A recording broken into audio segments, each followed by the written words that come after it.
하나님의 말씀을 보겠습니다. 구약성경 사무엘상 말씀입니다. 사무엘상 25장입니다. 제가 가지고 있는 성경으로는 452페이지에 있습니다. 452페이지 사무엘상 25장입니다.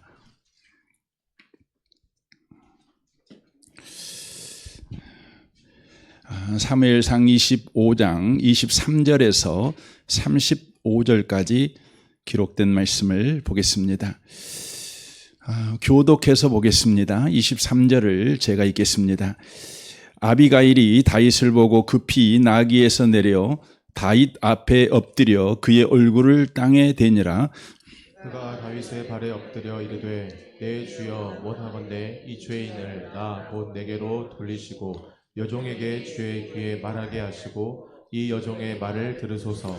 오나옵나니 내 주는 이 불량한 사람 나발을 개의치 마옵소서. 그의 이름이 그에게 적당하니 그의 이름이 나발이라. 그는 미련한 자니이다. 여종은 내 주께서 보내신 소년들을 보지 못하였나이다. 내 주여 여호와께서 살아계심을 두고 맹세하노니 내 주도 살아계시거니와 내 주의 손으로 피를 흘려 친히 보복하시는 일을 여호와께서 막으셨으니 내 주의 원수들과 내 주를 해하려 하는 자들은 나발과 같이 되기를 원하나이다. 여종이 내 주께 가져온 이 애물을 내 주를 따르는 이 소년들에게 주게 하시고 주의 여종의 허물을 용서하여 주옵소서. 여호와께서 반드시 내 주를 위하여 든든한 집을 세우시리니 이는 내 주께서 여호와의 싸움을 싸우시며 내 주의 일생에 내 주에게서 악한 일을 찾을 수 없음이니이다. 사람이 일어나서 내 주를 쫓아 내 주의 생명을 찾을지라도 내 주의 생명은 내 주의 하나님 여호와와 함께 생명싸개 속에 쌓였을 것임이요 내 주의 온수들의 생명은 물매로 던지듯 여호와께서 그것을 던지시리이다. 여호와께서 내 주에 대하여 하신 말씀대로 모든 선을 내 주에게 행하사 내 주를 이스라엘의 지도자로 세우실 때에 내 주께서 무죄한 피를 흘리셨다든지 내 주께서 친히 보복하셨다든지 함으로 말미암아 슬퍼하실 것도 없고 내 주의 마음에 걸리는 것도 없으시리니 다만 여호와께서 내 주를 후대하실 때 오나건대 내 주의 여종을 생각하소서 하니라. 다윗이 아비가일에게 이르되 오늘 너를 보내어 나를 영접하게 하신 이스라엘의 하나님 여호와를 찬송할지로다. 또 내 지혜를 칭찬할지며 또 내게 복이 있을지어다. 오늘 내가 피를 흘린 것과 친히 복수하는 것을 내가 막았느니라. 나를 막아 너를 해하지 않게 하신 이스라엘의 하나님 여호와의 살아계심을 두고 맹세하노니 내가 급히 와서 나를 영접하지 아니하였다면 밝은 아침에는 과연 나발에게 한 남자도 남겨두지 아니하였으리라 하니라. 같이 읽겠습니다. 다윗이 그가 가져온 것을 그의 손에서 받고 그에게 이르되 내 집으로 편안히 올라가라. 내가 내 말을 듣고 내 청을 허락하노라. 아멘. 아멘. 아멘. 이 밤에 함께 예배하는 모든 분들 가운데 이 말씀의 축복이 함께 하시기를 주님의 이름으로 축원합니다. 오늘은 사무엘상 25장입니다. 25장은 1절에 이렇게 시작합니다. 사무엘이 죽음에 온 이스라엘 무리가 모여 그를 두고 슬피 울며 라마 그의 집에서 그를 장사한지라 다윗이 일어나 바란 광야로 내려가니라 라고 말씀합니다. 사무엘이 죽었습니다. 사무엘은 단순한 선지자가 아니었습니다. 이스라엘의 영적 중심이었습니다. 그러므로 그가 죽었다는 것은 이스라엘에 큰 어두움이 임했다는 것을 뜻하고 있습니다. 이스라엘의 지금 상황은 사무엘이 죽어버렸죠. 그리고 사울왕은 제정신이 아니지요. 그래서 나라가 지금 급속도로 무너지고 있습니다. 그리고 다윗은 도망자 신세가 되어 광야를 지금 헤매고 있는 상황입니다. 그러므로 이스라엘의 상황은 말 그대로 칠흑 같은 어둠의 시대다 이렇게 말씀을 드릴 수가 있습니다. 그런데 성경의 역사를 보면 한 가지 중요한 사실을 우리가 발견하게 됩니다. 어둠이 깊다는 것은 하나님이 일하시지 않는 시간이라는 의미가 아니라 하나님이 새로운 아침을 준비하는 시간이라는 것을 우리는 성경을 통해서 발견하게 되어집니다. 저와 여러분의 인생도 마찬가지죠. 우리의 인생에 큰 낙심할 일이 또 절망할 일이 하는 일이 다 실패해 버려서 어찌할 바 모르는 그런 상황 가운데 놓여 있는 것은 하나님이 일하시지 않는 시간이 아니라 하나님께서 새로운 일을 준비하는 시간이라는 것을 저와 여러분이 놓치시면 안 되는 것입니다. 성경 출애굽기를 보시면 이스라엘은 400년 동안이나 종살이를 했습니다. 1, 2년도 아니잖아요. 400년이지 않습니까? 그 정도 시간이면 하나님께서 이스라엘을 버려버리셨다. 이스라엘에 대해서 조금도 생각도 안 하고 계신다. 이런 생각을 할 수 있습니다. 그러나 하나님은 그 어두움의 시대에 바로 모세를 준비하고 계셨습니다. 또한 이스라엘 민족이 바벨론 포로로 잡혀갑니다. 그리고 해방되었지만 그들은 여전히 페르시아의 지배를 받습니다. 그러더니 얼마 가지 않아서 헬라의 지배를 받습니다. 그리고 로마의 지배를 받습니다. 그러니까 바벨론 포로로 끌려간 이후 로마의 지배 아래 있을 때까지 시간이 약 400년의 시간입니다. 그 400년의 긴 고통의 시간, 그 어둠의 시간을 그들이 지냅니다.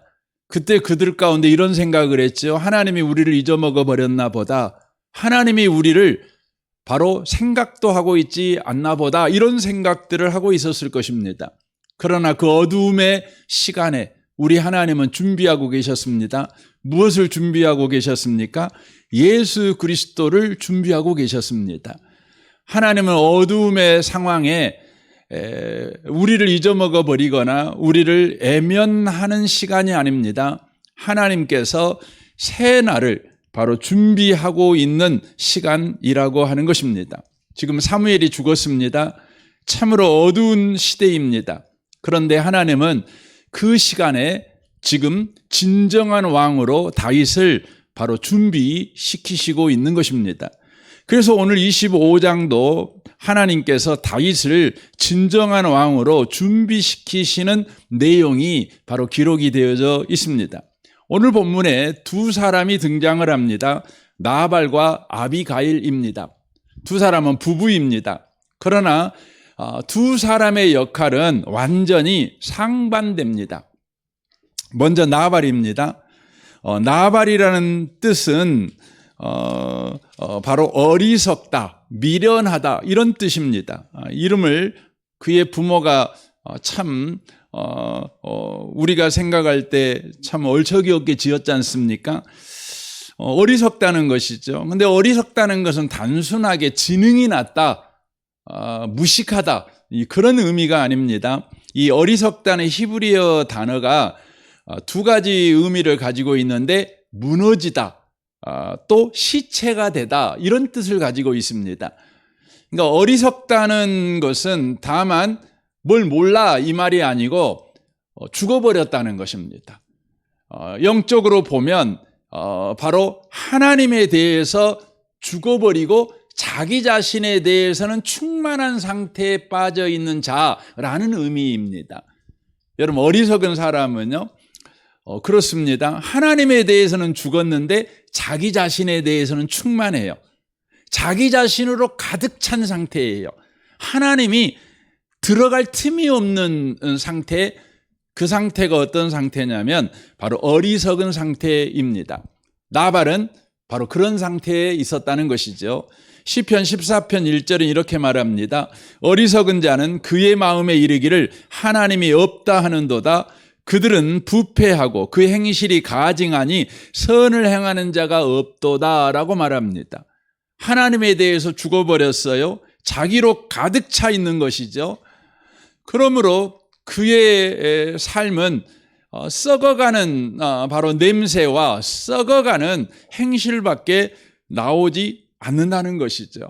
나발은 굉장한 부자였습니다. 많은 가축을 가지고 있었던 사람입니다. 그러나 그의 삶은 하나님이 없었습니다. 여러분, 부자인데 하나님이 없어요. 그가 똑똑하고 잘났는데 하나님이 없어요. 반대로 가난한데도 하나님이 없어요. 무식한데도 하나님이 없어요. 이건 굉장히 위험한 것입니다. 누가복음 12장 20절에 주님이 이렇게 말씀하십니다. 하나님은 이르시되 어리석은 자여 오늘 밤에 내 영혼을 도로 찾으리니 그러면 내 준비한 것이 누구의 것이 되겠느냐 하셨으니 자기를 위하여 재물을 쌓아두고 하나님에 대하여 부요하지 못한 자가 이와 같으니라 라고 말합니다. 이 이야기는 여러분이 잘 아시는 대로 부자가 가을날 추수를 했지 않습니까? 근데 엄청난 추수를 했지요. 여러분, 추수할 때까지 얼마나 많은 수고를 했겠습니까? 그러나 하나님이 말씀하는 것이죠. 네 자신에게는 충만한데 하나님에 대해서는 충만하지 않는 그 인생은 오늘 밤에 그 영혼을 내가 찾아가 버리겠다. 이렇게 말합니다. 바로 수고한 것이 자기 것이 되지 못하게 하겠다는 것이죠. 수고를 누리지 못하게 하겠다는 거죠. 밥을 해놨는데 그 밥을 한 숟갈도 먹지 못하게 하겠다. 이게 하나님의 말씀입니다. 바로 하나님 없는 삶의 허무, 자기로만 가득 찬 인생을 살아가는 자의 허무를 바로 보여주고 있는 것입니다. 과연 나발은 38절 말씀을 여러분 보시면 성경은 이렇게 증언합니다. 한 열흘 후에 여호와께서 나발을 치심에 그가 죽으니라 라고 말합니다. 허망하게 죽어버립니다. 여러분과 저의 삶을 늘 여러분과 제가 살펴보셔야 합니다. 지금 우리는 하나님으로 넉넉한가? 아니면 소유로 넉넉한가? 내가 원했던 것을 내가 다 갖고 사는가? 아니면 하나님으로 내가 충만한가? 지금 내 삶은 나로 충만해가지고 하나님이 들어갈 틈이 없는가? 믿음이 들어갈 틈도 없고 하나님의 소망이 들어갈 틈도 없는가? 한번 살펴보셔야 합니다. 만약에 그런다면 여러분과 저는 오늘 밤에 잠을 편하게 자면 안 돼요. 여러분과 저는 오늘 이 밤에 급하게 하나님 앞에 엎드려야 돼요. 두려움으로 하나님 앞에 엎드리셔야 돼요. 주여, 내가 어리석은 자였습니다. 내가 나로만 가득 찼고 하나님에 대해서는 내가 부요하지 못한 자였습니다. 주님, 나를 불쌍히 여겨 주옵소서.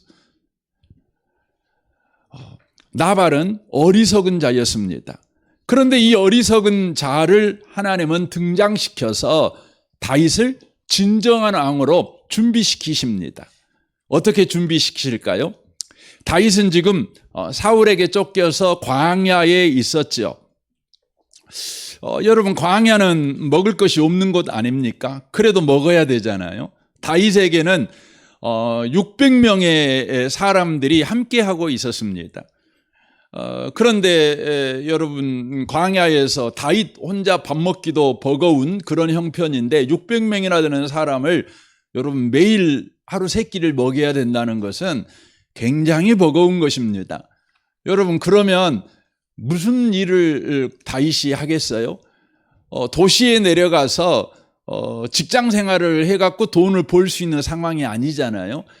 사람이 없는 곳만 피해서 도망 다녀야 될 신세가 지금 다윗의 신세입니다.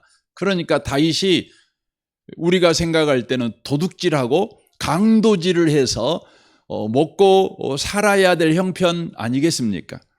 그러나 다윗은 광야에 있었지만 강도질이나 도둑질을 해서 자기의 생명이나 혹은 자기를 따르는 사람에게 먹을 것을 공급하지 않았습니다. 어떤 방식으로 먹을 것을 공급했냐면 광야에서 지키는 자의 삶을 살아감으로 이제 생활을 했던 것입니다. 그러니까 지키는 자라는 말은 뭐냐면 광야이다 보니까 우리가 성경에 보면 예루살렘에서 여리고로 내려가다가 강도를 만나잖아요. 그러니까 광야에는 강도 떼가 참 많았습니다. 그래서 여러분 통행을 하려면은요 굉장히 위험한 것이죠. 그러니까 누군가가 경찰 역할을 해줘야 되죠. 보호자 역할을 해주는 역할을 해주는 사람이 있어야 되죠. 오늘날에는 나라가 그거 해주지 않습니까? 국가가 그 일을 하는 거죠. 그래서 국가가 국민의 생명과 재산을 지켜주는 일을 해야 되는 거죠. 그러나 당시에 이스라엘은 국민들의 생명과 재산을 지켜줄 여력이 없었어요. 사울이 지금 자기 자리 지키느라고 모든 권력을 자기 보호하는 데만 쓰고 있지 백성을 보호하는 데는 전혀 쓰지 않지요. 그러니까 광야에서 다윗이 그 역할을 하는 것입니다. 그리고 더 나아가서 광야에는 또 이렇게 많은 양을 치는 또 소를 치는 목축업자들이 많았습니다. 그 목축업자들의 양과 소를 바로 약탈하려고 호시탐탐 노리는 약탈자들이 있었습니다. 그들에게서 바로 보호해 주는 것이죠. 그래가지고 그들이 고마워가지고 우리가 이렇게 먹을 걸 좀 주고 싶습니다. 이렇게 말하는 거죠. 그러니까 수고의 대가로 먹고 사는 것이 아니라 그들이 감사해서 이렇게 자발적으로 내는 것을 다윗이 받아다가 함께 생존하는 것이죠. 그 중에 나발의 양떼도 다윗이 지켜 주었습니다. 그런데 이제 나발의 집에서 이런 소식이 들렸습니다. 양떼를 깎는 날이 되었다는 것이죠. 이제 우리나라에서는 양떼 깎는 게 뭔지 잘 이해가 안 되잖아요. 그러니까 우리로 말하면 추수 때라고 생각하시면 됩니다. 이 추수 때면 큰 잔치가 벌어지지 않겠습니까? 음식도 풍성하고, 그러니까 말은 추석과 같은 것입니다. 얼마나 그때는 풍성합니까? 그래서 우리가 한가위만 같아라 뭐 그러지 않습니까? 그러니까 이렇게 추수의 풍성함을 누리고 있을 때에 다윗이 소년을 보냅니다. 자기의 부하를 나발에게 보냅니다. 그리고 정중하게 이렇게 부탁합니다. 8절을 보시면 우리가 좋은 날에 왔은즉 풍성한 날에 왔은지 이런 말입니다. 참 풍성한 날, 먹을 것이 참 넘쳐나는 날에 우리가 왔으니 내 손에 있는 대로 내 종들과 내 아들 다윗에게 주기를 원하노라 이렇게 말을 합니다. 먹을 것 함께 먹었으면 좋겠습니다. 이렇게 말을 하는 거죠. 근데 표현을 보세요. 내 아들 다윗에게 이런 표현을 씁니다. 그러니까 나발을 다윗이 뭐라고 생각하는 거죠? 아버지. 그래서 아버지의 재산을 지켜준다는 심정으로 나발의 양떼를 보호해줬다는 것을 의미하는 것입니다. 그때 이 어리석은 나발이 어떻게 대답을 합니까? 10절을 보십시오. 나발이 다윗의 사환들에게 대답하여 이르되 다윗은 누구며 이 새의 아들은 누구냐? 요즘에 각기 주인에게서 억지로 떠나는 종이 많도다. 내가 어찌 내 떡과 물과 내 양털 깎는 자를 위하여 잡은 고기를 가져다가 어디서 왔는지도 알지 못하는 자들에게 주겠느냐 이렇게 말합니다. 지금 다윗을 무슨 취급을 하고 있는 거죠? 도적 취급을 하고 있는 겁니다. 더 나아가서 근본이 없이 떠돌아다니는 유랑민으로 취급하고 있는 것입니다. 다윗은 아버지의 양을 지키듯이 나발의 양을 지켜주었습니다. 나발에게 선대했습니다. 나발도 이걸 잘 알고 있습니다. 지금 나발은 다윗의 요구를 거절하고 있는 것이 아니라 다윗에게 지금 모욕을 하고 있는 것입니다. 이 말을 다윗이 전해 듣습니다. 이 말을 전해 듣는 다윗이 폭발해 버립니다. 13절입니다. 다윗이 자기 사람들에게 이르되 너희는 각기 칼을 차라 하니 각기 이 칼을 차매 다윗도 자기 칼을 차고 400명가량을 데리고 올라가고 200명은 소유물 곁에 있게 하니라 라고 말합니다. 600명 중에서 400명을 데리고 갑니다. 뭐 하려고요? 칼을 찼다는 말은 죽여버리려고 간 것입니다. 특별히 400명을 데리고 갔다는 이 의미가 굉장히 무서운 의미입니다. 성경에서 400명이라는 이 숫자는 바로 심판과 보복을 상징하는 숫자입니다. 심판과 보복을 상징해요. 성경에서 야곱의 형인 에서가 야곱에게 보복하기 위해서 몇 명을 데리고 왔죠? 400명을 데리고 온다는 소식을 야곱이 들었지 않습니까? 지금 상황이 똑같은 상황입니다. 다윗은 지금 나발뿐만 아니라 나발에게 속한, 그래서 좀 이따 보면 나오지만 남자들을 완전히 학살해버릴 작정이었습니다. 그래서 군대를 몰고 가는 것입니다. 분노에 차서 모멸을 받자 그 모멸을 참을 수 없는 겁니다. 모멸 때문에 그가 분노하여 군대를 동원하여 지금 나발을 향해 나아가고 있는 것이죠. 우리는 여기서 놀라운 사실 한 가지를 발견하게 되죠. 지금 다윗의 모습이 누구 같습니까? 꼭 사울왕 같습니다. 사울왕은 모멸감을 느껴 분노로 사람을 죽였던 사람이 있죠. 다윗은 만만이요, 사울은 천천히요. 내가 왕인데, 아니 나를 모멸해, 나에게 모욕감을 줘. 그래갖고 어떻게 합니까? 분노해가지고 다윗을 향해 창을 던지는 사람이 바로 사울이었습니다. 그런데 지금 다윗이요, 똑같습니다. 다윗은 지금 사울의 길을 걸어가려고 하고 있다는 것입니다. 여기서 우리는 하나님께서 다윗을 진정한 왕으로 준비시키시는 방법을 알 수 있습니다. 하나님은 지금 다윗을 무너뜨리려고 하고 있는 것입니까? 나발을 통해서? 아닙니다. 지금 하나님은 나발을 통해서 다윗 안에 숨어있는 사울왕을 바로 드러내고 계시는 것입니다. 다윗 왕 안에 있는 사울왕을 드러내는 것이죠. 그리하여 하나님은 다윗을 진정한 왕으로 세우기에 다윗 왕 안에 있는 사울을 바로 도말해 버리기를 원하시는 것입니다.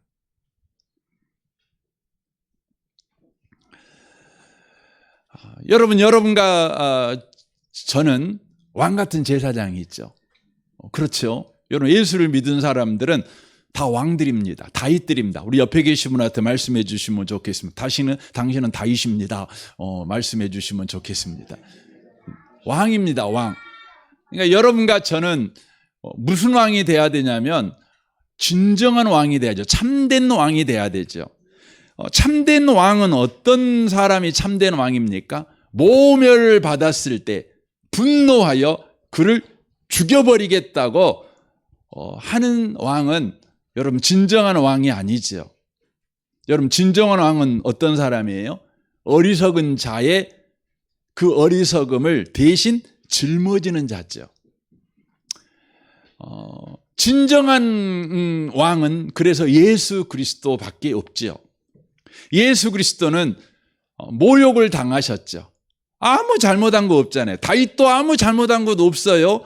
다윗은 나발에게 선을 베풀었잖아요. 잘했잖아요. 그 척박한 광야 생활을 하면서 남을 도와준다는 게 쉽지 않잖아요. 내 코가 석자인데 남 돌아볼 여력이 어디가 있습니까? 그럼에도 불구하고 다윗은 자기를 돌아보지 않고 남을 돌아보는 사람이었어요. 그런데 그런 자기를 불량배 취급을 하는 것입니다. 강도떼 취급을 하는 것입니다. 못된 놈 취급을 하는 것입니다. 모멸감을 준 것입니다. 그러니 인간적으로 생각하면 당연히 분노해야지요. 그런 모멸감을 준 자들을 향하여서 칼을 빼들고 쫓아가는 것이 여러분 당연한 거 아니겠습니까? 이게 인간의 길이죠. 그러나 우리 주님은 저와 여러분이 예수님의 길을 걸어가기를 원하십니다. 그래서 저와 여러분에게 끊임없이 모멸감을 주는 사람들이 우리 인생에 나타난다는 것입니다. 그것은 우리를 넘어뜨리기 위해서가 아니라 우리를 진정한 왕, 예수의 길을 걸어가는 바로 왕 같은 제사장이 되는 삶을 살아가도록 하기 위해서 네 안에 있는 사울이 있어. 네 안에 사울이 있어. 그 사울을 폭로하는 것입니다. 그리고 그 사울을 도말해 버리시기를 바로 원하신다고 하는 것입니다. 다윗이 모멸감을 느껴 분노하여 칼을 빼들고 400명의 군사들을 동원해서 나발을 향해서 나아갑니다. 그때 등장하는 사람이 있습니다. 그 앞을 가로막는 사람이 있습니다. 누구죠? 아비가일입니다. 바로 나발의 아내이죠. 성경은 나발을 이렇게 설명합니다. 3절을 보시면 그의 아내 이름은 아비가일이라 그 여자는 총명하고 용모가 아름다우나 그렇게 돼 있어요. 총명하고 아름답다 이렇게 돼 있어요. 이 총명하다는 이 표현이 히브리어로 토부예요. 토부. 이 토부라는 단어가 어디서 나오냐면 창세기 1장에서 보기에 좋다 할 때 토부입니다. 토부. 이게 이제 우리 로마서 8장에 보면 합력하여 선을 이룬다 할 때 이 선이 히브리어로 보면 토부입니다.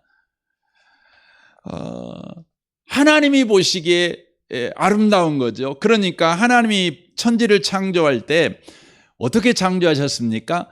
형식과 내용과 질서를 갖춘 조화를 이루는 바로 세상을 창조하셨어요. 그러니까 겉도 내용도 그리고 질서가 있죠. 조화가 있죠. 그걸 가르쳐 토부, 선하다 이렇게 말했어요. 그러니까 이 아비가일이라는 이 여자는 하나님이 보실 때요 부족함이 없는 여자였던 거예요. 하나님이 보실 때 여러분 인간이 하나님 보시기에 부족함이 없다. 그건 어떤 상태이죠? 하나님과 온전히 붙어 있는 상태예요. 여러분 인간이라는 존재가 언제 가장 아름답냐? 여러분 하나님 안에 있을 때 아름답잖아요. 그렇죠? 그러니까 이 아비가일은요 하나님 안에 있는 여자였어요. 여러분 그의 남편 나발은요 하나님과 상관없는 사람이었어요. 자기만 충만한 사람이었어요. 그런데 이 아비가일은 하나님으로 충만한 사람이었어요. 그러니까 그는 겉과 속이 그리고 질서가 있는 삶을 바로 살아가고 있는 여자였다는 것이죠. 저는 우리 교회 성도님들이 이 아비가일 같은 여자분 성도님들이 다 됐으면 좋겠습니다. 그래서 여러분 한 일주일 동안은 서로가 아비가일 이름 바꿔 부르든지 하여튼 그렇게 한번이라도 해보십시오. 이 아비가일이 다윗이 분노하여 나발 자기 집을 지금 다 초토화시키기 위해서 군대를 몰고 온다는 이 소식을 듣자요. 아비가일이 어떻게 하면 급하게 음식을 준비해 가지고 다윗을 향해서 나아갑니다. 그리고는 다윗 앞에 엎드려 이렇게 말합니다. 24절입니다. 그가 다윗의 발에 엎드려 이르되 내 주여 원하건대 이 제약을 나 곧 내게로 돌리시고 여호와 여종에게 주의 귀에 말하게 하시고 이 여종의 말을 들으소서라고 말합니다. 지금 아비가일은 다윗에게 놀라운 말을 합니다. 죄는 나발이 지었는데 책임은 아비가일이 지겠대요. 이 죄를 내게 돌려주십시오. 이렇게 말하는 것이죠.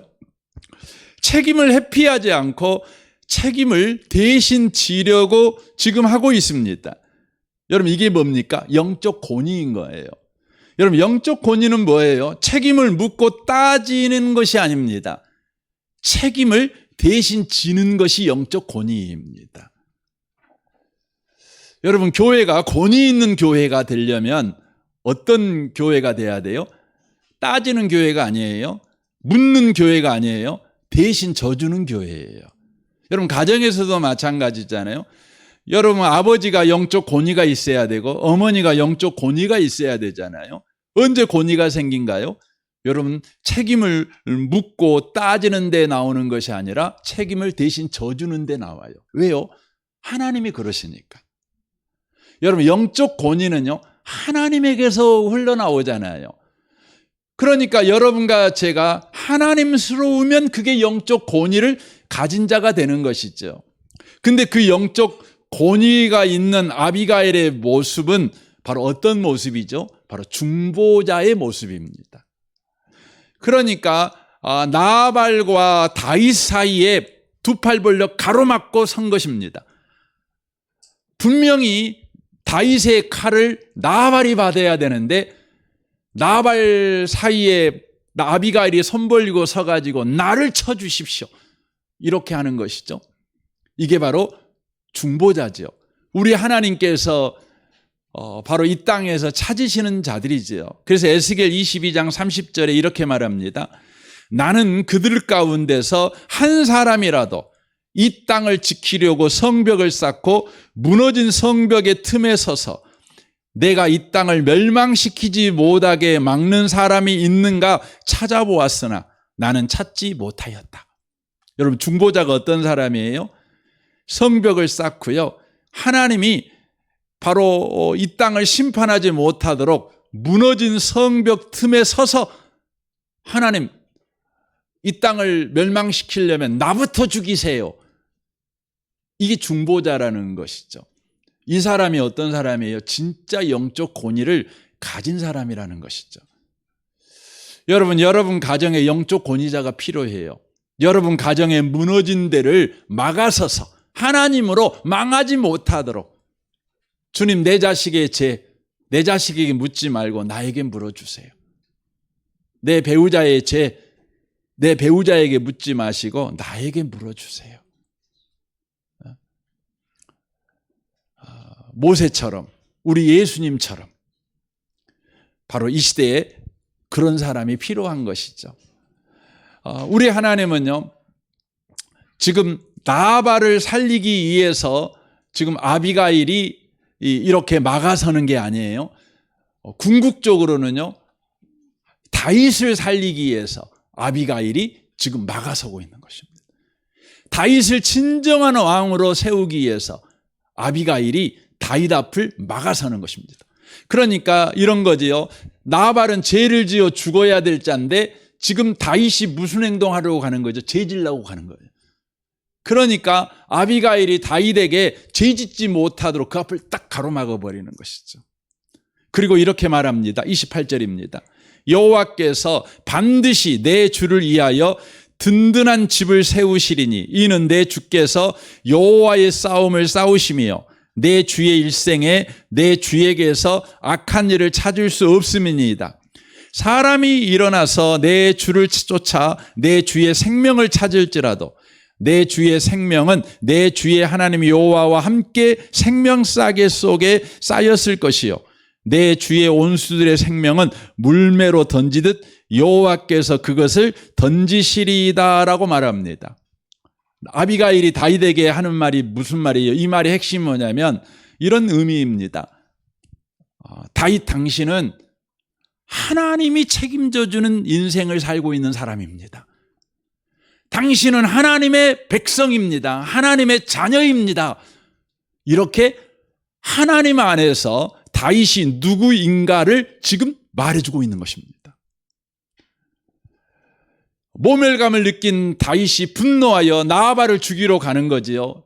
그 안에 어떤 심정이 있지요? 나는 그런 사람 아니야. 너에게 내가 모멸을 당해야 될 존재가 아니야. 스스로 자기의 자존심을 세우려고 지금 칼 빼들고 가는 거 아닙니까? 저는 우리가 분노하는 이유가 뭐지요? 내가 나를 지키겠다고 방어 기제를 쓰는 게 분노 아니겠습니까? 지금 아비가일이 말하는 것입니다. 당신이 당신 스스로를 지켜야 되는 자가 아니라 하나님이 당신을 지켜주는 자입니다. 당신은 하나님의 백성입니다. 하나님의 생명싸개 안에 있습니다. 당신의 인생은 당신만 사는 인생이 아니라 하나님이 살아주는 인생을 살고 있습니다. 이렇게 지금 말을 하고 있는 것이죠. 그러니까 당신이 당신의 명예를 지키는 것도 아니고 당신이 당신의 생명을 지키는 것도 아니고 당신이 당신의 존엄을 지키는 것이 아니라 하나님이 지켜주고 있는 사람입니다. 근데 왜 당신이 죄를 지어서까지 당신의 명예를 지키려고 합니까? 왜 죄를 지으면서까지 자존심을 이렇게 지켜가려고 합니까?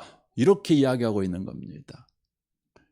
오늘 주님이 지금 아비가일을 통해 우리한테 하는 말이죠. 우리한테 하는 말이죠. 여러분, 오늘 또 우리가 얼마나 우리 스스로 우리 자존심을 지키려고요, 얼마나 인상 쓰고 째려보고 뭐 그러지 않았습니까? 거친 말을 그냥 가감없이 쓰고 나 화났다, 이걸 얼마나 우리는 표현합니까? 웃지를 않잖아요. 오늘 여러분 몇 번이나 웃으셨어요? 다 뭡니까? 내가 나를 지켜야 한다는 거죠. 근데 여러분, 예수를 믿는다는 건 뭡니까? 하나님이 나를 지켜주셔요. 우리 인생은 하나님이 살아주는 인생이에요. 내 인생은 내가 한 만큼 크기의 인생을 사는 것이 아니라 예수가 하신 만큼의 큰 인생을 사는 자예요. 얼마나 놀랍습니까? 근데 왜 죄지어갖고 내 자존심을 지키려고 합니까?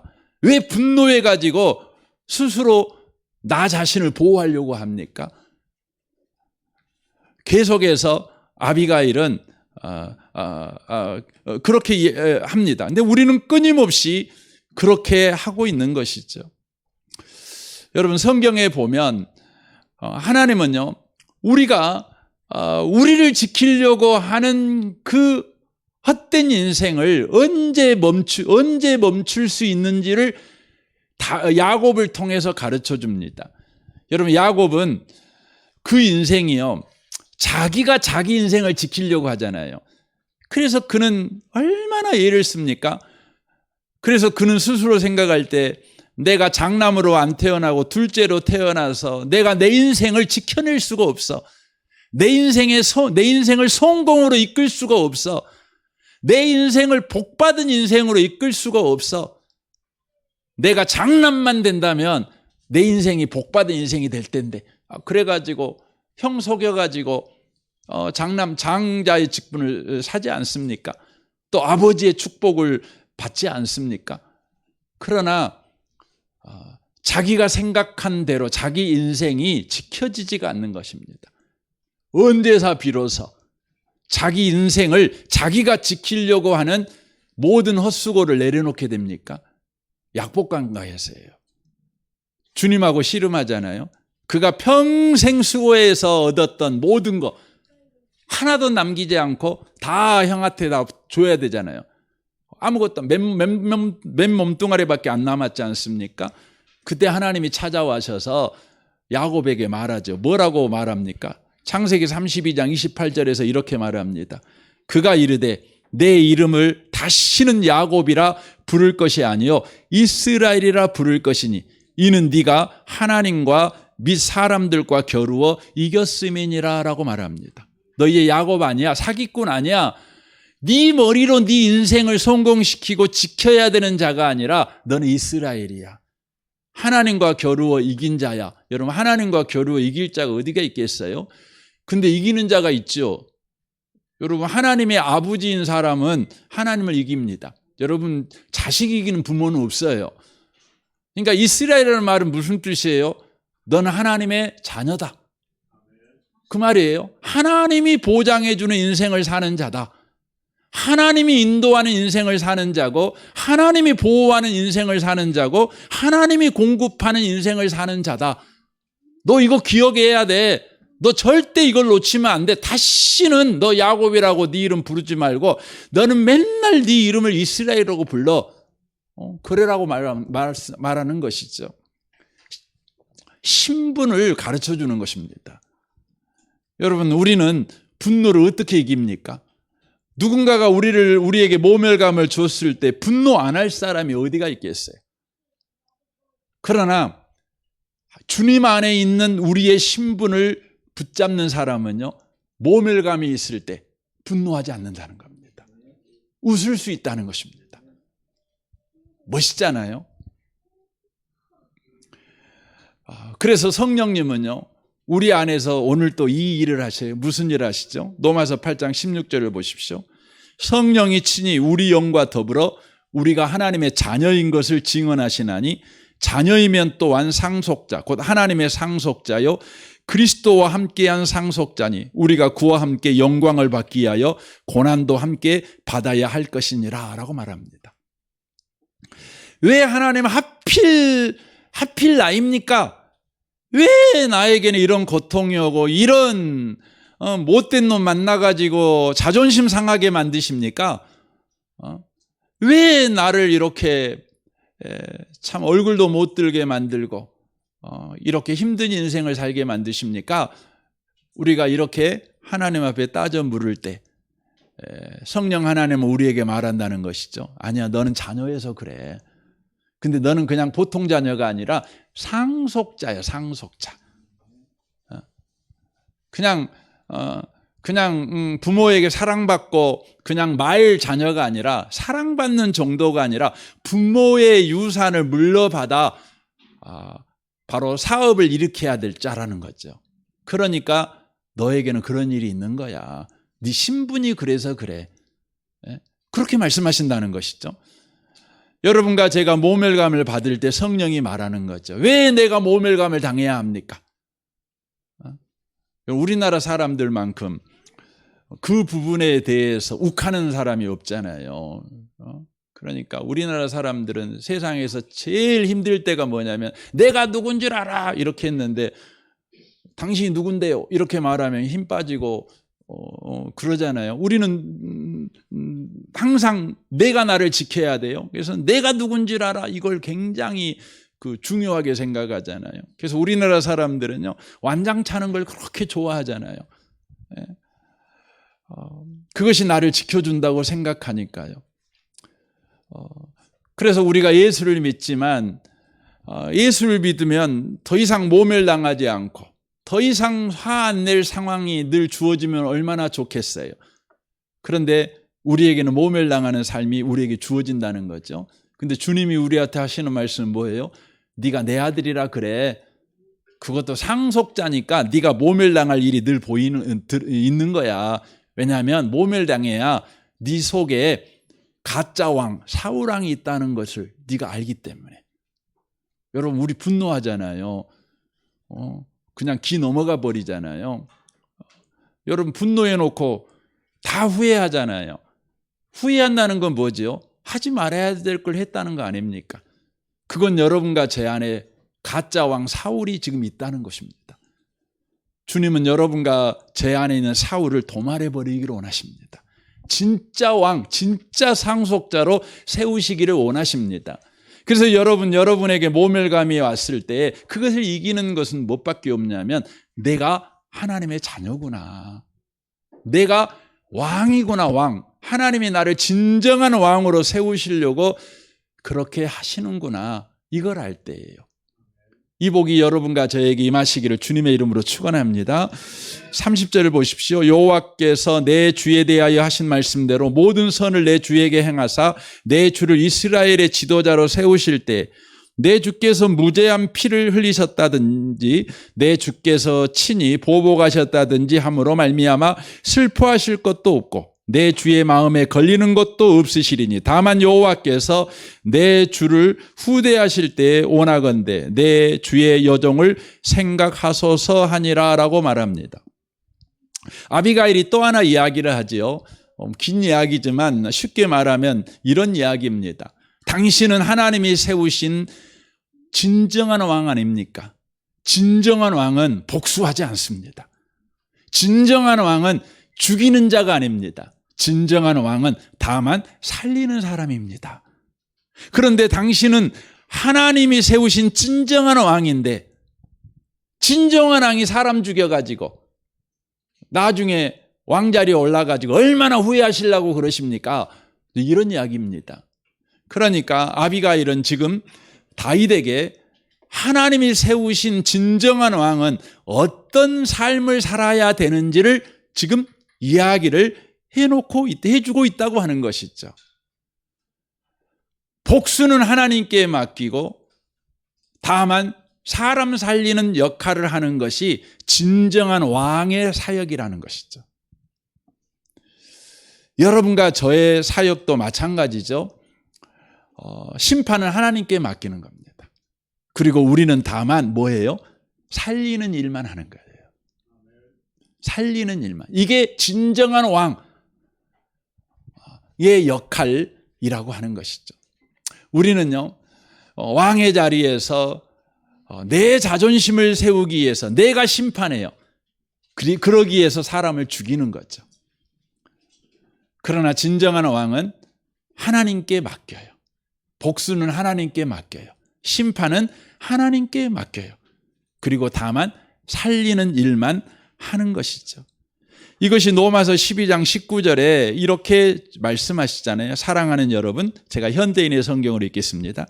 여러분은 직접 복수하지 말고 하나님께 맡기십시오. 성경에는 온수 갚는 것은 나의 일이다, 내가 갚아주겠다라고 기록되어 있습니다. 또 내 온수가 줄이거든 먹을 것을 주고 목말라 하거든 마실 것을 주어라. 그러면 내 온수는 머리에 숯불을 놓은 것 같이 부끄러워 견딜 수 없을 것이다 라는 말씀도 있습니다. 그러므로 악에게 지지 말고 선으로 악을 이기십시오라고 말합니다. 이게 우리 할 일이라는 거예요. 우리 할 일입니다. 여러분, 우리가 하지 말아야 될 일을 우리는 너무 많이 하고 살잖아요. 지금 다윗이 지금 그러고 있는 것입니다. 자기가 할 일이 아닙니다. 하나님이 하실 일입니다. 자기가 할 일은 사람 살리는 일입니다. 그런데 지금 하나님 자리에 앉아가지고 자기가 복수하겠대요. 하나님은 오늘 이 아비가일의 말을 통해 저와 여러분에게도 말하는 것입니다. 하나님의 자리에 앉지 말고 마땅히 그리스도인이 해야 될 일만 해라. 이렇게 지금 우리에게 말씀하는 것입니다. 그 일은 뭡니까? 악에게 지지 말고 선으로 악을 이기라고 말합니다. 이 말은 악하고 싸워서 악을 무찔러라 이 말이 아니에요. 이 말의 뜻은 이런 뜻입니다. 악이 악한 일을 할 때에 너는 그들을 내버려 두고 너도 선한 일을 해라, 이런 의미의 말입니다. 이 말을 이렇게 말할 수 있죠. 여러분, TV에서 여러분이 맡은 역할은 뭐예요? 선한 역할이에요. 근데 여러분 상대 역은 악한 배역을 맡아서 악한 역할을 해요. 그러면 여러분 상대 배역이 악한 역할을 막 해요. 그러면 여러분의 배역은 뭐죠? 선한 배역을 하는 겁니다. 역할을 하는 겁니다. 여러분이 할 일은요, 악한 배역을 하는 사람한테 너 그거 그만해 하고 그 사람의 배역을 못하도록 그 드라마에서 그를 쫓아내버리는 것이 여러분의 일이 아니에요. 그러면 어떻게 돼요? 그 드라마 끝나버리는 거예요. 그 드라마 그때부터 끝나는 거죠. 그렇게 하면 안 되지요. 그가 배역을 계속하도록. 여러분, 그가 더 악한 배역을 더 악하게 하면 할수록요, 뭐 하지요? 선한 배역이 빛나는 거예요. 그러니까 여러분, 이제 우리가 교회에서 그래요. 또 가정에서도 마찬가지고 이 세상살이에서 그래요. 우리는요, 나쁜 놈이 있으면 하나님 앞에 구해요. 하나님, 나쁜 놈들 다 물리쳐 주시고 나쁜 놈이 없는 세상, 평화로운 세상을 살게 해 주십시오. 이렇게 우리는 구합니다. 그것이 우리가 해야 될 일의 다라고 생각해요. 여러분, 그렇지 않습니다. 우리가 해야 될 일은 뭐냐면 나쁜 놈들 없애달라고 기도하는 것이 아니라 나쁜 놈들이 나쁜 짓 할 때 주님, 저는 더 열심히 선한 일 하게 해 주십시오. 저 나쁜 일 하는 저 사람 때문에 내가 낙심하여 선한 일을 하는 걸 포기하고 저 선한 나쁜 놈 없애주기 전까지는 내가 선한 일 안 해요.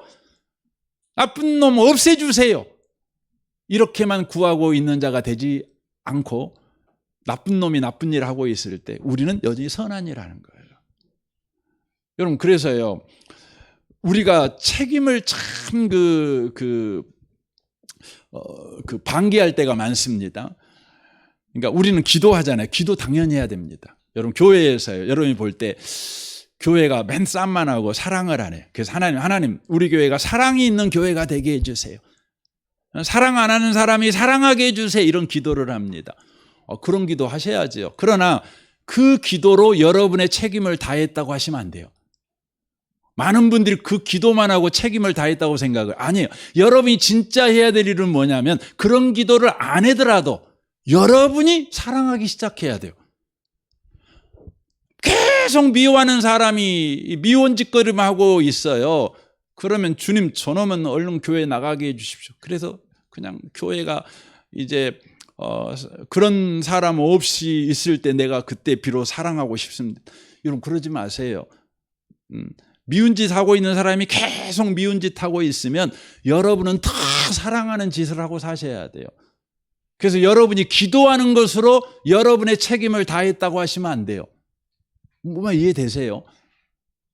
그래요. 그래서 여러분 교회를 위해 기도할 때 기도 당연히 하셔야 되지만 기도만 하고 있으면 안 돼요. 그것은 선으로 악을 이기는 삶이 아니에요. 그냥 여러분과 제가 선을 안 사는 거예요. 안 사는 거예요. 여러분 국가를 위해 기도하신 분 되게 많아요. 주님 우리나라가 이렇게 되기를 원하고 저렇게 이런 걸 잘하긴 하는데 그것이 여러분이 국가를 위한 책임의 전부라고 생각하시면 안 돼요. 당연히 국가를 위해 기도하셔야죠. 그러나 여러분이요 진짜 좋은 국민 되는 거예요. 여러분이 정말 좋은 시민이 되는 삶을 사셔야 되는 거예요. 기도해 갖고 국가가 좋아지겠지요. 그러나 여러분이 좋은 시민이 안 되면 안 되는 거예요. 절대 여러분이 기도했다고 책임 다했다고 말하시면 안 돼요. 선하게 사셔야 돼요. 지금 아비가일이 다윗한테 말하는 게 그거예요. 당신이 나발이 나쁜 짓 할 때 당신도 같이 나발하고 똑같이 나쁜 짓 하지 말고 나발이 나쁜 짓 하고 있을 때 당신은 참된 왕이니 선한 일 하세요. 내버려 두고 나쁜 놈은 하나님이 알아서 할 거니까 당신은 당신 할 일 하세요. 이렇게 말하는 것입니다. 이 밤에 여러분 하나님의 음성이 들려주시길 바랍니다. 결론은 어떻게 됩니까? 이 말을 듣고 다윗이요 너무 감사해요. 다윗이 아비가일에게 이르되 오늘 너를 보내어 나를 영접하게 하신 이스라엘의 하나님 여호와를 찬송하리로다. 뭔 말입니까? 내가 죄 지을 수밖에 없었는데 내가 죄 안 짓도록 너를 보내신 하나님을 찬양한다. 얼마나 감사합니까? 예.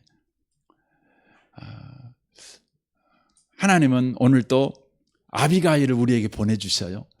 여러분 신약 성경에 보면 아비가일이 누구시죠? 성령님이셔요. 성령님은 오늘 또 여러분과 저에게요 말씀하셔요. 네가 누군지 아냐? 네가 해야 될 일이 뭔지 알아? 계속 가르쳐줘요. 계속 생각나게. 근데 우리는요 애매해요. 내 생각을 쫓아가지 성령이 주신 생각을 안 쫓아가요. 여러분의 영이 항상 충만하셔서 여러분 생각이 아니라 성령의 생각을 쫓아가시는 분 되시길 바랍니다. 육신의 생각은 사망이지만 영의 생각은 생명과 평안입니다. 이 은혜가 저와 여러분에게 충만하시기를 주님의 이름으로 축원합니다. 아멘. 우리 같이 기도하겠습니다. 오늘 말씀을 우리 생각하면서 기도했으면 좋겠습니다. 주님, 우리가 진정한 왕으로 살아가기를 주님이 원하셔서 진정한 왕으로 준비시켜 주시는 주님을 찬양합니다. 우리 안에 여전히 사울왕이 지금 살아 있습니다. 그래서 누군가가 우리에게 모멸감을 주면 참을 수가 없습니다. 복수하고 싶고 분노하고 밤잠을 못 잡니다. 밥맛도 떨어지고 내 눈에 흙이 들어가기 전에는 저놈을 용서할 수 없어. 이 마음이 우리 가운데 있습니다. 우리 안에 지금 사울왕이 살아있어서 그렇습니다. 주님은 사울왕을 도말해버리기로 하십니다. 어떻게 해요? 주님 안에 있는 우리가 누구인지를 알기를 원하십니다. 진정한 왕이 해야 될 역할을 알고 그것을 수행하는 자가 되기를 원하십니다.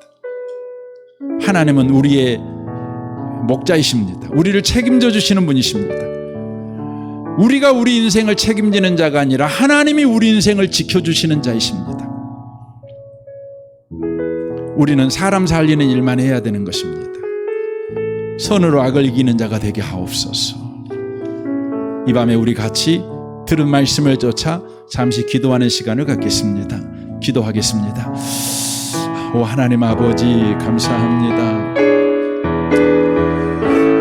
이 밤에 우리가 주의 말씀을 듣습니다.